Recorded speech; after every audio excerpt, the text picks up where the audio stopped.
చాలాసార్లు మన జీవితాలు గట్టిగా పట్టుకోమని దేవుడు చెప్తున్న వాటిలో చూడండి, ఒక అద్భుతమైన మాట మీకు జ్ఞాపకం చేస్తాను. ద్వితోపదేశకాండం 10వ అధ్యాయం 20 చూస్తే అక్కడ గట్టిగా హత్తుకోవాల్సిన కొన్ని విషయాలు ఉన్నాయి. అన్నిటికంటే ప్రధానంగా నీ దేవుడైన యెహోవాకు భయపడి ఆయనను సేవించి ఆయనను హత్తుకొని. ఎవరు హత్తుకోవాలి? నీ దేవుడైన యెహోవాను హత్తుకొని. జాగ్రత్త వినండి. చాలాసార్లు మన జీవితంలో దేవుని హత్తుకోవాలంటే, దేవుడు ఆత్మస్వరూపి కదా, ఎలా హత్తుకుంటాం?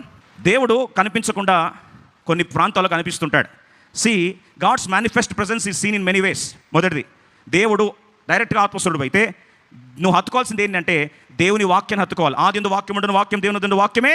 క్లీవింగ్ అంటూ వర్డ్ ఆఫ్ గాడ్, క్లీవింగ్ అంటూ హౌస్ ఆఫ్ గాడ్, క్లీవింగ్ అంటూ the time of God, cleaving అంటూ ద పోర్షన్ ఆఫ్ గాడ్. దేవుని భాగము, దేవుని సమయము, దేవుని ఆత్మ, దేవుని సన్నిధి, దేవుని వాక్యం. నువ్వు దేని హత్తుకుంటున్నావు? చాలాసార్లు వదులుగా అయిపోయిందా? కొన్నిసార్లు మనం లైట్ తీసుకుంటూ ఉండడం ఆరంభిస్తాం. దానికి ఏముందండి, దేవుని వాక్యం ఈరోజు చదవకపోయినా పర్లే, వినకపోయినా పర్లే, ఈరోజు పరిశుద్ధాత్మ దేవుడి కార్యం నా జీవితంలో జరిగించకపోయినా పర్లే, దేవుని సమయం దేవునికి ఇవ్వకపోయినా పర్లే, దేవుని భాగం దేవునికి ఇవ్వకపోయినా పర్లే, దేవుని మందిరం కూడా వెళ్ళినా ఒకటే, వెళ్ళకపోయినా ఒకటే. ఈ కేర్లెస్నెస్ చివరికి ఏమైంది అంటే ఆ వదులుగా అయిపోయి చివరికి ఆ గొడ్డలి తల ఏమైందంటే ఎగిరి పడిపోయింది. చూడండి, మోషే ఒక రోజు దేవుడు తనకు ఇల్లంతట్లో మిక్కిలి సాత్వికుడైతే ఆ నీటి విషయంలో రాయితో మాట్లాడమంటే పోయి రాయిని ఏం చేశాడండి? కొట్టాడు.